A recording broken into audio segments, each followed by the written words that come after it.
आंतरराष्ट्रीय मानवता अधिकार आणि मीडिया संघटन सांगली जिल्हा यांच्यातर्फे विद्यार्थ्यांचे शालेय शुल्क माफ करण्याबाबत निवेदन.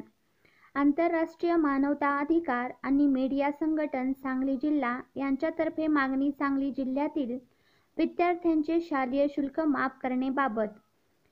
वरील निवेदनामध्ये सांगली जिल्हा अध्यक्ष राजन चव्हाण यांनी मागणी केली आहे. सध्या पालकवर्गाची परिस्थिती व आर्थिक परिस्थिती बिकट आहे. यामुळे पालकवर्ग शाळेची फी भरू शकत नाही, कारण ही सर्व परिस्थिती होण्यासाठी कोरोना रोग कारणीभूत आहे. त्यामुळे शासनाने विद्यार्थ्यांच्या काळजीपोटी ऑनलाईन अभ्यासक्रम चालू केला होता व सध्या चालू आहे. पण काही संस्था चालक व मुख्याध्यापक वर्ग विद्यार्थ्यांना व पालकांवर दबाव टाकून फी मागण्याचा प्रयत्न करीत आहे. यामुळे मुलांचे नुकसान होत आहे व पालकांचे सुद्धा नुकसान होत आहे.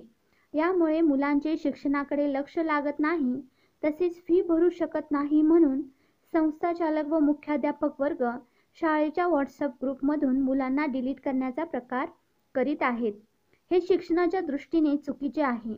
यामुळे मुलांच्या शिक्षणाच्या अधिकारावर गदा येत आहे.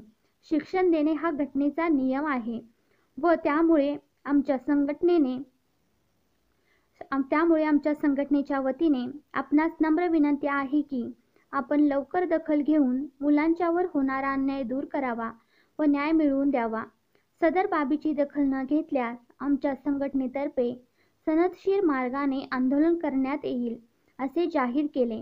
यावेळी प्रमुख उपस्थिती म्हणून राष्ट्रीय अध्यक्ष के.पी. अहमद तसेच महाराष्ट्र राज्याचे प्रभारी मिलिंद साबळे यांच्या मार्गदर्शनाखाली आज 28/12/2020 रोजी माननीय उपशिक्षणाधिकारी महेश धोत्रे साहेब यांना निवेदन देण्यासाठी सांगली जिल्हा आंतरराष्ट्रीय मानवता अधिकार आणि मीडिया संघटन गेले होते. यावेळी प्रमुख उपस्थिती म्हणून सांगली जिल्हा अध्यक्ष अमर मगदूम, सांगली जिल्हा इंचार्ज राजू कागवाडे, सांगली जिल्हा प्रवक्ता सुधीर देवकुळे, सांगली जिल्हा व्यवस्थापक प्रदीप कुमार नेगांधी तसेच महाराष्ट्र राज्याचे उपाध्यक्ष समाधान लोंढे आदी उपस्थित होते. Sangli bureau chief Sudhir Shinde.